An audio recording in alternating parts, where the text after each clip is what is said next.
سلام دوستای عزیزم، حالتون چطوره؟ امیدوارم از هر کجای دنیا که دارید منو میبینید حالتون خوب باشه. به یکی دیگه از ویدیوهای من خوش اومدید. امروزم قراره یکی از غذاهای اصیل و خوشمزه ایرانی رم کنار هم درست کنیم. میخوام باسترماپولو درست کنم. باسترماپولو یه غذای شمالیه که برمیگرده به سمت آستارا و اردبیل. نمیشه گفت فقط تو آستارا یا اردبیل درست میکنن. این روزا این غذا رو توی رستوران‌ها هم سرو میکنن. تا اونجایی که من شنیدم رشت و گرگان هم این غذا رو درست میکنن، البته به شکل‌های مختلف. خیلی‌ها مثل من با مرغ درست میکنن و بعضی‌ها با اردک و پرنده‌های وحشی درست میکنن. اونایی که این غذا رو تیست کردن میدونن من چی میگم، و اما اونایی که تا الان این غذا رو نخوردن حتما تا آخر این ویدیو همراه من باشن، چون قراره یه غذای خوشمزه رو کنار هم دیگه درست کنیم. پس زیاد منتظرتون نمیذارم، بریم به مراحل درست کردن این غذا. الان مرغی که از شب قبل گذاشته بودم تا مزه دار بشه رو داخل قابلمه مورد نظرمون میذاریم. احتیاجه که مرغمون یه مقدار بپزه، زمان زیادی نباید بذارید بپزه. من یه دونه پیاز و 2 تا سیرم بهش اضافه میکنم. الان میذارم روی گاز و مرحله بعدش رو بهتون نشون میدم.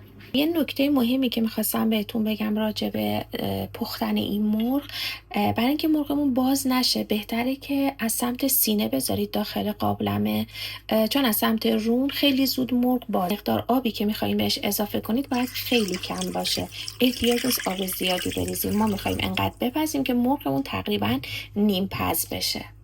الان درشو گذاشتم و اجازه میدم بین نیم ساعت تا 40 دقیقه بجوشه، اینقدر که آبش جذب بشه تا ما بتونیم مرغ رو با روغن خودش سرخ کنیم. خب توی این مرحله میخوایم مواد میانی و سس داخل مرغ رو درست کنیم که من اول میخوام گردو رو میکس کنم. خب برای سس داخل مرغمون ما احتیاج به گردو، چند تا حب سیر و یه دونه پیاز داریم که من اول میخوام گردو رو میکس کنم. خب الان این مقدار کافیه و الان بهتون از نزدیک نشون بدم. قد که با دستگاه میکسر خردش کنیم کافی.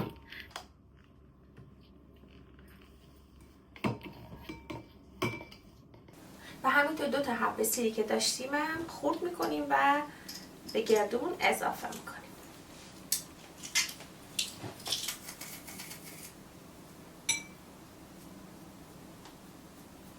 یه دونه پیاز درشتی که داشتیم هم خرد کردم و به گردومون اضافه میکنیم.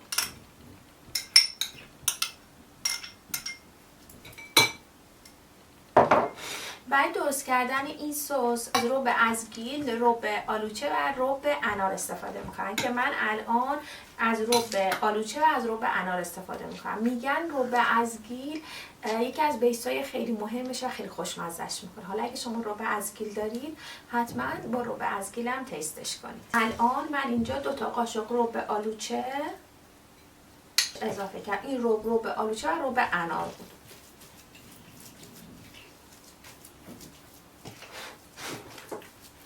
لازم اگه شما دونه انار ترش هم داشته باشید و به این سستون اضافه کنید محشر میشه. خب الان یه مقدار نمک و همینطور یک مقدار فلفل سیاه بهش اضافه میکنم. چیز مهمی که بعد بهتون میگفتم این بود که فراموش کردم، حتما آب پیاز رو بگیرید و پیاز بدون آب باشه این سسمون سفت‌تر میشه و بهتره.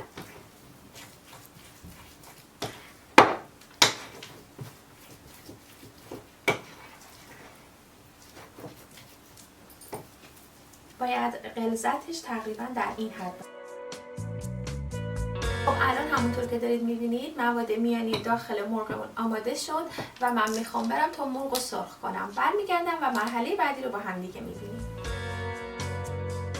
خب همونطور که دارید میبینید آب مرغ جمع شده و الان من گذاشتم مرغ داره با روغن خودش سرخ میشه. اون طرفش که سرخ شد برمیگردونم و این طرفش هم سرخ میکنم.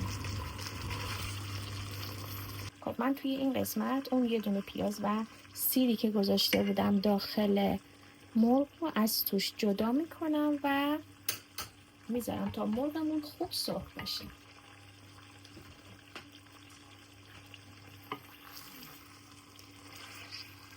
همونطور که الان دارید میبینید من تمام اطراف مرغ رو گذاشتم قشنگ با روغن خودش سرخ شد. تقریبا مرغ ما هم پخته و آماده است، ولی ما چون قراره 1 ساعت تا 1 ساعت و نیم داخل برنج بذاریم مرغ بپزه دیگه کاملا مغز پخت میشه. باید حتما حواسمون باشه زیاد نپزه تو همون مرحله اولش تا مرغمون له نشه. اما اگه شما میخواین به جای مرغ از اردک یا پرنده های وحشی استفاده کنید، حتما قبل از اینکه سرخش کنید بذارید 2 تا 3 ساعت بپزه و حتما 1 شب جلوتر اردک رو باید بذارید تا مزه دار بشه، تا اون بوی زخمش بره حتما. خب من الان میخوام داخل شکم مرغ رو پر کنم.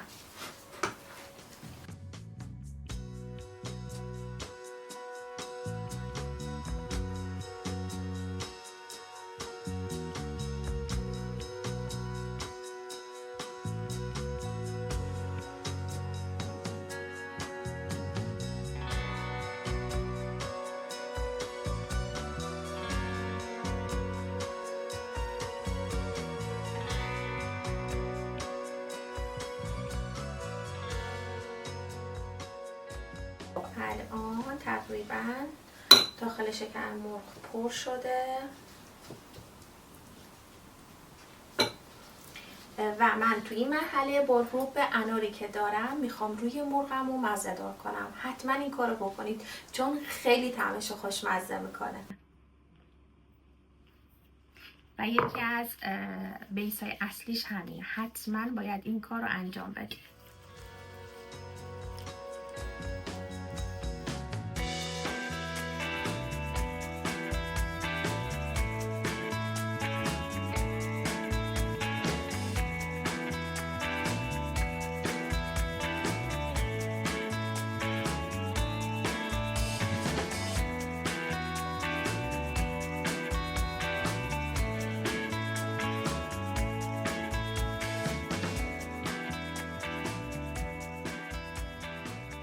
الان مرغمون آماده است، میذاریم کنار و میریم به مرحله بعدی که باید برنجمون آماده کنیم.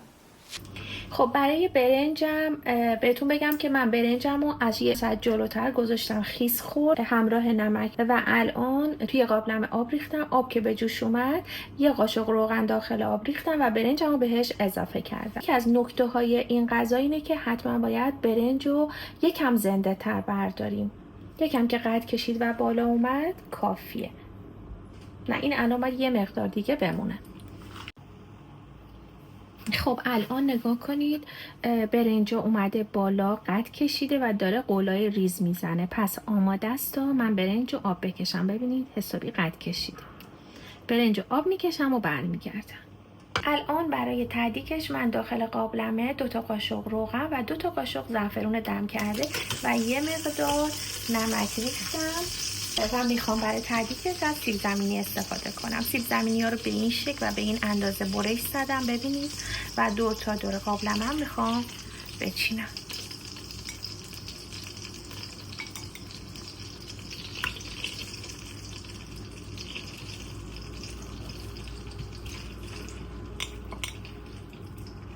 خب الان رسیدیم به اون مرحله که باید مرغمون رو که آماده کردیم داخل برنج بذاریم. من برنجم آبکش کردم و الان آماده است.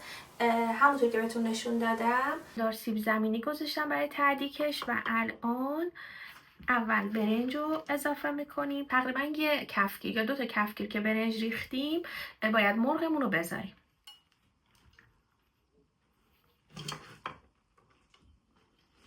شما برای تدیکش از نون هم میتونید استفاده کنید ولی کنارش تدیک سیب زمینی خیلی خوشمزه تر میشه.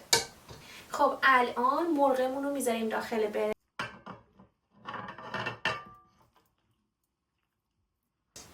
و الان بقیه برنجی که داشتیم هم روش میریزیم. کلا معنی باسترما یا همون باستیرما معنیش یعنی همین که یه چیزی رو داخل برنج دفن کردن. به نسبت برنجای دیگه که میذاریم برای دم کشیدن 45 دقیقه بمونه، این برنج باید حدوداً 1 ساعت و نیم بمونه تا خوب دم بیاد. الان همونطور که دارید میبینید مرغ ما قشنگ سطحش پر شده با برنج. باید اینطوری باشه چون که مرغ با بخار برنج بیشتر میپزه و مغز پخت میشه. من اینجا یه مقدار از آب مرغ یا همون روغن مرغ که مونده بوده بهش اضافه میکنم. خیلی از کسانی که این غذا رو درست میکنن داخلش روغن حیوانی میریزن. دو تیکه کره روش میذاریم. همونطور که گفتم شما میتونید روغن حیوانی بذارید، ولی من چون روغن حیوانی استفاده نمی کنم 2 تیکه کره روش میذارم و الان درشو میذارم و با یه دم کنی اجازه میدم 1.5 ساعت بمونه تا با حرارت پایین تا برنجمون خوب دم میاد.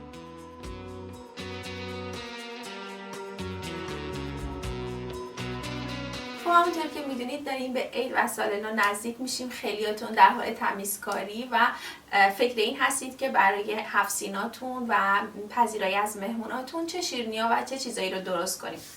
خواستم بهتون بگم اگر شیرینی به خصوصی هست که دوست دارید برای عید درست کنید و دوست دارید من براتون درست کنم، حتما تو کامنت ها برام بنویسید. چیزی مد نظرتون هست یا شیرینی به خصوصی، حتما برای من زیر این ویدیو کامنت کنید که من میخوام چند تا ویدیو مخصوص شیرینی‌های عید براتون درست کنم. خوشحال میشم که شیرینی‌هایی که دوست دارید رو بهم پیشنهاد بدید.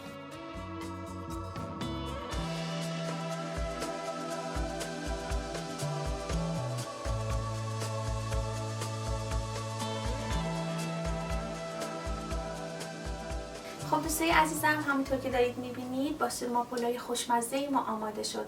امیدوارم که این ویدیوی منو دوست داشته باشید. اگه ویدیومو دوست داشتید لطفاً برای دوستانتونم بفرستید. امیدوارم که این غذای خوشمزه رو درست کنید و کنار عزیزانتون از خوردنش لذت ببرید. مرسی که مثل همیشه تا آخر این ویدیو هم همراه من بودید.